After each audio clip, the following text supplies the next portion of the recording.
To this episode of CGTN live stream. I am CGTN's reporter Xinchen, bringing you this live from southwest China's Chengdu city. It's the capital city of the Sichuan province, and look right behind me. Look at this monster. It's a 12-ton locomotive using a technology very complex. I'm trying to say it right. It's called high temperature superconducting maglev train. And right here we can see this metal part. It's the magnet, and they are supposed to have like needles, like nails inside of my shoes. I can feel the pull just standing on this magnet. So what's so special about this train, this locomotive, is that it's reviewed by the local Southwest Jiaotong University just about 2 weeks ago, and that this technology could potentially make China the first, or among the first groups of countries to utilize this train commercially in the world. So basically, maglev trains are quite interesting. I've been learning it during the past few days. It's a very complex technology, and Japan and Germany have been kind of leading the game.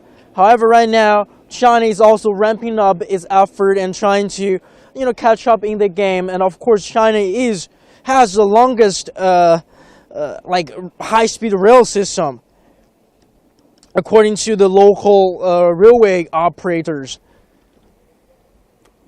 But of course, I'm not an expert in this field, just by learning it for like 2 days. And I'm going to hop inside of this train and to speak with some real experts about it. And look at that. That's the university having helped building this train, the Southwest Jiaotong University. And right over here, where the thing is, because it's already levitating on the track, right over here, we can see that it's levitates above the track. It's about 1.5 centimeters, the distance between the track and this is they call it a temperature protector, and I can simply move this train with my bare hand. 正好我们可以看这边吗? I can, because right now it's not really moving, but I can move it just with my bare hand. I can move it, and I'm going to move it towards the stairs so that we can hop inside of the train.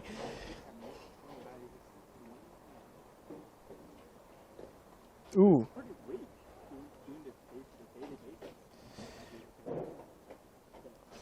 So I'm going to hop inside of the train, and of course my photogs. Oops. So let's come inside. It looks just like a regular, high-speed rail. If you visited China and tried it, very comfortable wide chairs, and the decorations are, interior decorations are pretty standard, I would say. Comfy chairs, and we have sockets for like electricity outlets, USB charging, and I think that's a wireless charging, MagSafe for your iPhones if you are one of those iPhone lovers. But to learn more about this train and join with us, we have Jin Zhaohui from Southwest China's Jiaotong University, and welcome to our program. So Jin actually is leading this team building the train.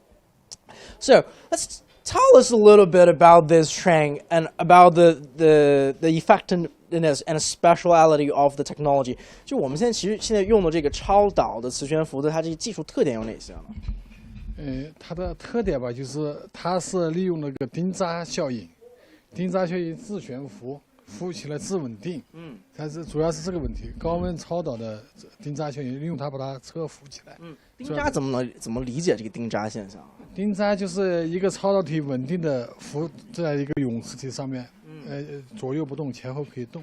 啊，啊，这样的啊，像钉子上扎在上面，这个词儿的时候还是中国人说的。哦，钉扎，嗯。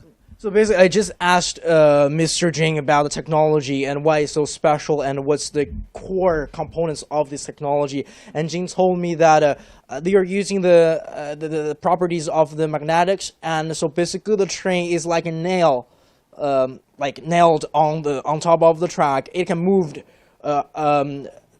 forward and backward, but it's stable in terms of in other directions, top and down, left and right. So it's secure on the track.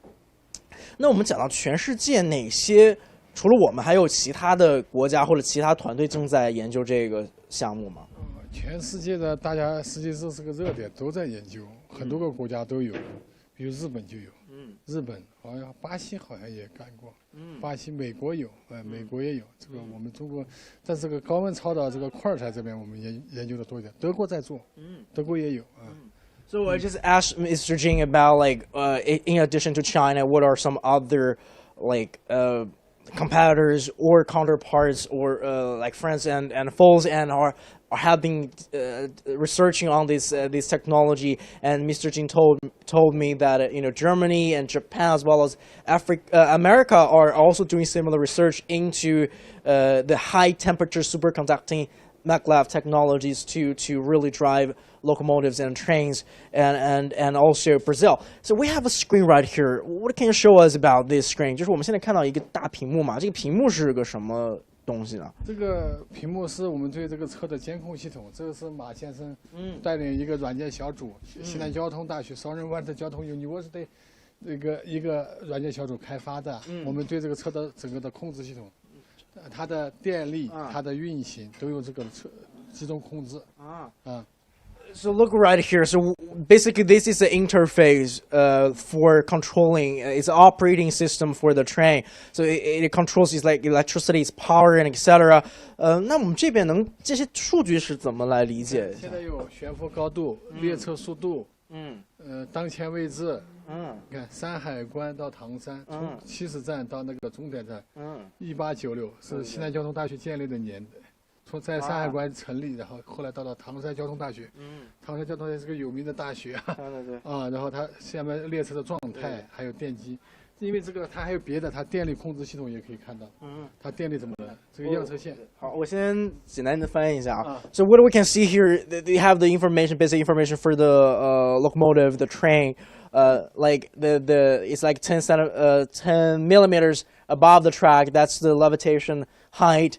And also, of course, its speed and its destination and origin and where the car is going to send off, and of course the doors for all the trains.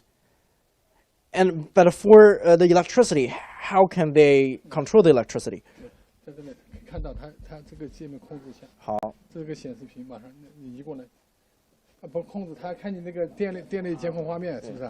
电力监控画面是怎么？电力监控画面你看一下啊，电力监控它给你拖上来啊。哦，可以看。So we have like that means like electricity power, PIS. Oh, here we go. Oh, yes. 电力。我们可以再缩一点，好。对。So okay, so basically it controls like its lighting, its screens, its workstations, and of course its broadcasting systems, the safe doors, and even the ticket booth. Yeah. And the cameras. And for like CCTV. So this is this interface to control all the electronics inside of the car. Yeah, that's pretty cool because it's still in developing. Has not yet been utilizing on this train. By the way, this is a prototype. If I forgot to mention, it's a prototype locomotive. So it's not yet ready for commercial use. So just to learn more about this technology, how fast can the train run? 就是最快，就是如果实现的话，它能跑多快啊？每小时620公里。Oh, so the highest 设计速度620公里。So the design speed for this train is to reach over 600 kilometers per hour and actually 620 kilometers per hour. That's the design speed. And what I learned is like for Japan, they've been studying HTC, the high temperature superconducting maglev technology, and they've actually break world record about 2 years ago. And they have a prototype train that can run over 600 kilometers per hour, 602 kilometers per hour to be exact. So what's the competition like? 就因为我们其实看到，其实日本也在做嘛，然后也打破了世界纪录，就是602公里每小时。那这个市场竞争是怎样的？现在？现在日本那个技术已经算成熟的了，相对它跑了好多年了。这第一条。第二条呢，我们这个开始工程化了，我们迈出了工程化的第一步。刚才你说我是项目负责人，我是这个设计和施工的项目负责人。这个技术是我们西南交通大学的独有的技术，也是中国人自己的技术。我们把它工程化了。20年前我们就做出一个小的样车，今天我们把它做成一个真正的样车，真正的线，工程化迈出了第一步。后面我们也还需要3到5年或者更长的时间，我们把它真正的商用化。这方面我们还要努力。So Mr. Jin just told us, like, for the Japanese technology in terms of its high temperature superconducting maglev technology, it has been using for a few years already, and that's a mature, some more developed technology. And I've learned actually Japan is going to roll out a full route using that HTC maglev technology by 2027. But again, Mr. Jin also told me that this technology has been developed here domestically with his team, and of course another team that has been delved into the technology, the high temperature superconducting maglev technology, and that team has been studying this technology for like 20 years, and that was the first time when a small cart using the maglev technology surfaced, and it was actually tested by one of the presidents, the old Chinese presidents 20 years ago. But you've been, as you have mentioned, like the 20 years of learning and discovering more about this technology. But why it has been taking so long for us to really kind of utilize this technology？ 就是我们看到有20年了过去了嘛，就当时遇到哪些困难吗？就是为什么我们得用20年时间去研究这个？不是，它一个是科研成果是一个，科研成果转化为它个工程的样本，这个是个艰难的过程。我们学校做了这件工作，但是国家这方面很重视，最近要求把这科技成果转化成生产力。在这个前提下，另外这个市场也产生了需求，要求更高的速度。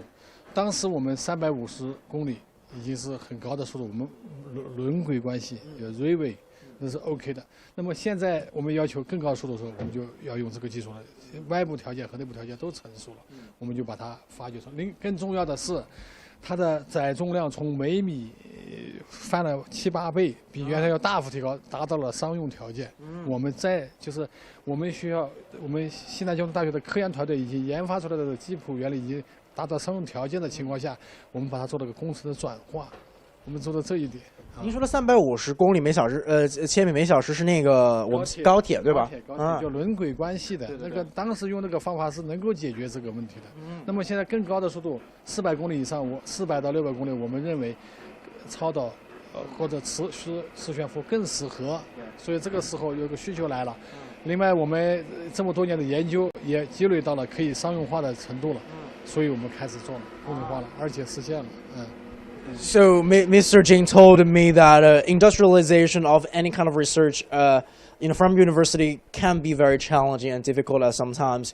But right now, even though, as I have mentioned, China has the longest high-speed rail systems that can run about like 350 kilometers per hour, but the demand has been increasing, and right now some people are demanding like for trains that can run above 400 kilometers per hour, and for traditional, just railway system cannot really support that high speed, and that needs people to break through in the field of maglev technology.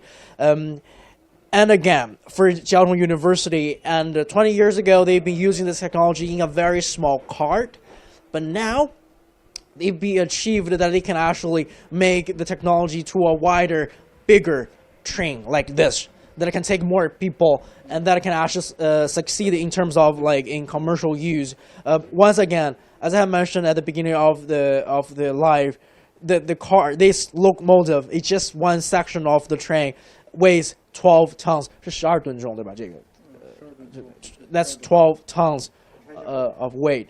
And of course, as more people come inside of the train, the weight will, of course, increase and add up.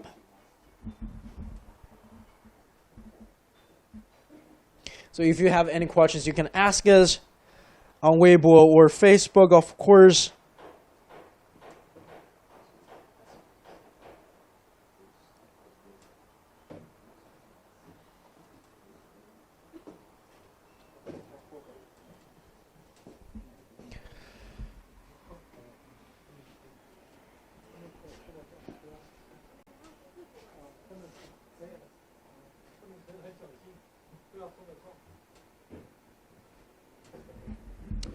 So probably let's just hop outside that we're going to, talk more about the technology and the exterior of the train. 那我们要不先再去外面再看一下这个，就详细的可能讲一下这个车的这些特点。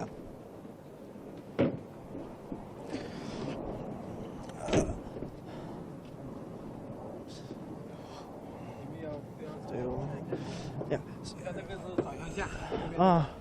你们再往那边去。哦，好。往前推。哦不，就这车不用推了，就是我们可能得往这边一点。对，转向架是这个是哦。转向架，它等于把这个渡瓦安装在上面，把它扶起来，然后自由的转动，是这样的。你看它车是扶起来，你看没有？轮子旋起来的。我们可以这边来看一下，看对面吧，对面比较方便看那个。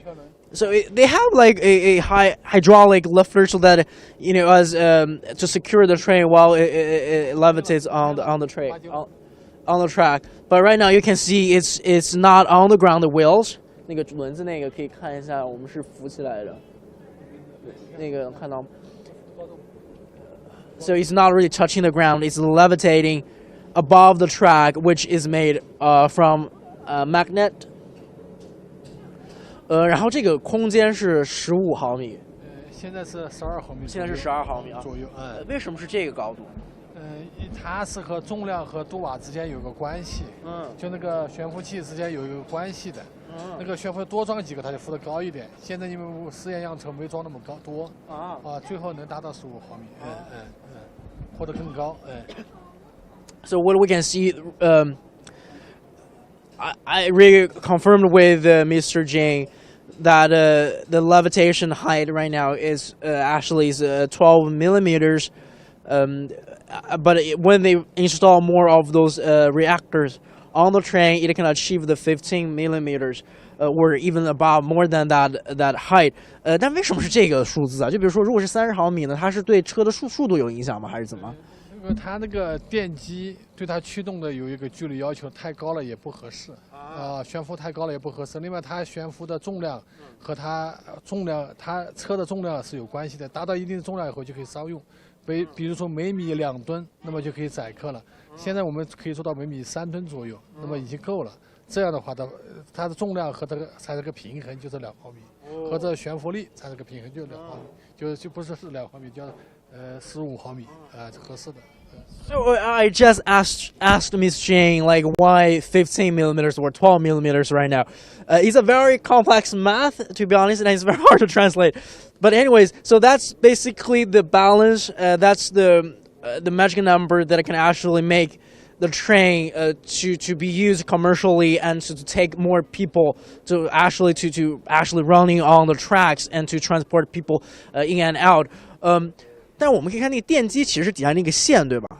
就是那个线它的那个原理是怎样的呢？就是说它动起来。它是个磁线电机，实际它就是个磁线电机。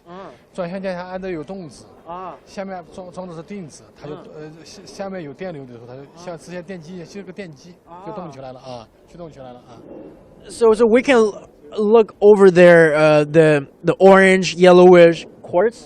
那个电线那个 So that's basically how it is going to power the train.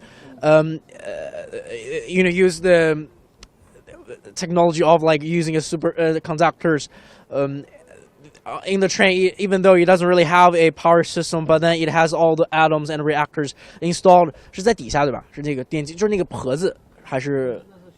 对应该在那个转向架上面。哦哦在前面那个中的一个。哦但是应该很多个。哦。它协同工作。哦。So basically, they are going to have reactors on 转向架上有动力机构。on the bottom of the train, and it is going to react with the cord once it is electrified, and then the train can move. And that is actually a leap in terms of today's high-speed rail technology. 因为讲到其实这个驱动的这个原理嘛，就是因为现在的其实比现在的高铁的还是要先进一点，是不是更稳定一点的？这样子就是在底下这样驱动。这个是个新技术，我们还让它争取做得更稳定。正在做，应该是已经可以动起来了。但让它跑起来跑得快，还要做很多的研究。但是技术成熟的，因为是个电磁浮，就另外一种磁浮模式，它已经可以跑很快了。这个技术是个成熟技术，只是个悬浮技术。就邓志刚教授这个悬浮技术是个关键。它能悬浮这么重的重量起来，而且自稳定，这是一个关键。另外，它要和这个转向架和列车怎么完美的结合在一起。是我们的首席科学家叫张卫华研发的，这个电机是王远波教授，就前清泉院士带领的王远波教授的团队研发的。这样的，我们学校的每个学科的教授都参加了这个车的研发。当然车是唐山厂的。所以这个意思就是我们这个设计院起了个很好的作用了，把这些团队集合在一起，把它做成个产品，或者是工程化的样车给大家展现在面前。我们做的这一步，将来还是要交给这个车做好，还是要交给工程化的生产，那样的批量的生产以后，它的价格才会下来。但是我们做了工程化的，具备了工程化的条件，做了第一步。这个意思啊。So I just asked about Jing, like the potential or the current development of this technology, and Mr. Jing told us like for the power system, actually it's being used for other types of maglev technology. For example, the Germans. Like electromagnetic trains, and that powering system is actually developing enough. And right now, what they're trying to do is like to make sure it can achieve above 600 kilometers per hour speed. And the crucial part is still the high temperature superconducting maglev technology that it can actually secure the train above the track so that it can take on passengers. And also Mr. Jing shared with us like how the whole composition of the team, of course his team to really kind of build the train, and then another team from Southwest Jiaotong University led by another two professors, and they really delve into the maglev technology to make sure the train levitates on the track. And the OEM, the factory actually built the train is the CRRC Tangshan Corporation. So we can see it's a huge effort, and it's a group of giants that really kind of built this train and put it together to make it possible. And also earlier, Mr. Jin told us if anything runs smoothly, the train can be put into testing, like further testing, like in 3 to 5 years, and before it can really be commercialized. But speaking of testing, what are more that is needed? 因为其实我们看到讲到这种试运行啊，就是试运行我们要做哪些？其实这个试运行线是135米，对吧？165米这个，我们应该再做个35公里以上的试验线，让它跑到600公里，或者更长，保险一点50公里左右，让它把它全部测试一遍，然后就可以进入商用了。要真正的它跑起来，理论上的和实际的，还是要把它工程化的。原来这图纸上到这里，我们做了很多的工作的，就科学家的东西和工程师的东西是有差别的。我们讲的这一条，我们设计院做的就是把它，交大设计院做的就是把它，从那个科学家的科研项目把它转化成一个产品，product，把它做成这样啊。下面还有这个步骤，还艰苦还漫长，但我们估计3、5年，5年还是全力以赴，还不仅仅要交大，要全国的，集中全国的科研力量，各发挥长处，那么一定能够成功，要一起，So I just asked Mr. Jing earlier about he mentioned 3 to 5 years to put the train into testing before it can be commercialized, and what they are going to do in that 3 to 5 years of time range. And so right now we are seeing, in addition to this prototype locomotive. It's on a 165 meters long track and for testing, for resting the car right now. And they also need to build at least a 35 kilometers long testing base for the train to run at the speed of 600 kilometers per hour. And Mr. Jing told me that the battery is to actually build a track that is like 50 kilometers long, so that they can test the train in real life setting before they can really put it into commercialization. So there are definitely a lot of things that we are waiting before it can be used commercially. But speaking of the investment, I've learned the number. The train right now, the projects involved about like almost $10 million US.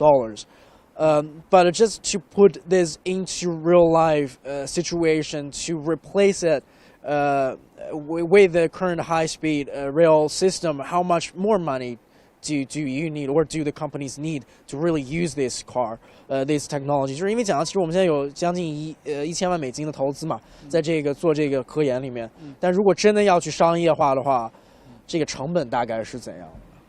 我们说每公里哈，每公里大概比高铁要高一些，大概有是3亿元左右，3亿元人民币。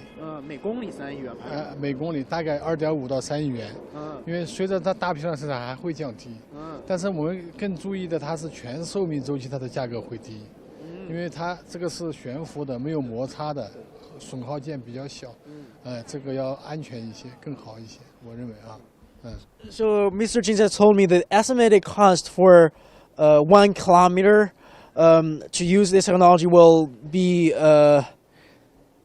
300 million, 250 million to 300 million yuan.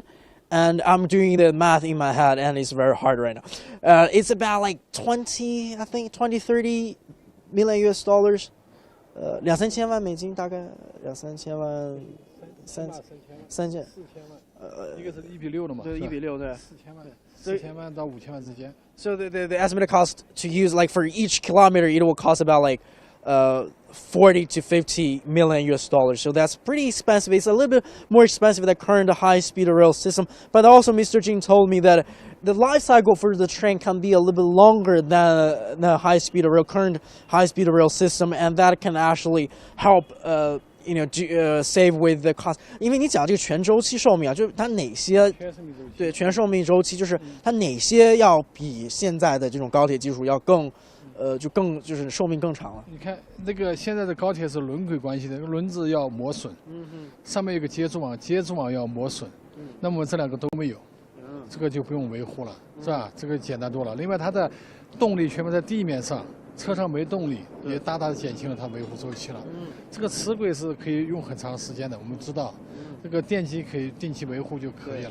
所以它就便宜多包括它的运控系统，刚才也看了，大大精简了，对，那整个用的人就少多了，就现代化东西了，人就更少了，是这样的，So Mr. Jing told me the maintenance cost for this train is actually a bit lower than the traditional or the current high-speed rail system that we're been seeing here in China. The first, because it's a maglev technology, it reduces frictions a lot. 张翰，我们这样看一下吧。So for regular trains, it runs on the wheel. It has the wheels runs on the tracks, and that kind of that will cost a lot to repair the wheels and the tracks because of the friction, and of course for regular trains, how they are going to get their electricity, they are going to have all the cars and cables installed above the ground, and they have like a 2 antenna to attach them to get charged, but this train doesn't really need that, and that also reduce cost for maintenance for another part. And once again, as I have mentioned, the train itself, it doesn't really have a power system. It uses the reactors to react with the cores installed on the track. And that also doesn't really need a lot to reduce the maintenance costs. And in an ideal world, that will create a longer life cycle for this kind of train and reduce maintenance cost, even though it's a little bit more expensive than building the current high-speed rail system, but somewhat it compensates the cost in a longer term. And thank you so much, Mr. Jing. Thank you so much for joining with us. And it's a brilliant technology, and it's quite interesting. But before we go, we have a little girl with us today, and I just want to show our viewers that the train is really kind of above the ground, and people can move it, but only if I can find the girl. 哎，那个小女孩，哎，哦，在那边对吧？那我过去吧，没关系。哎，能过来吗？从这儿过去对吧？对，她就在那边吧。哎，那个小姑娘去铲，对，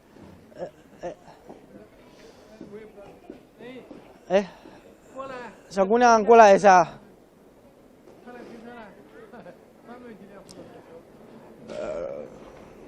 So I want to show our viewers that the train is really kind of above the ground, and I've showed that I can move the train with my bare hand, but I have a little girl that she can also do it. 你多大了？先问一下。And she is 8 years old. Can you pull this train for us? 你能推一下这个火车吗？你推一下嘛，推一下来。Look at.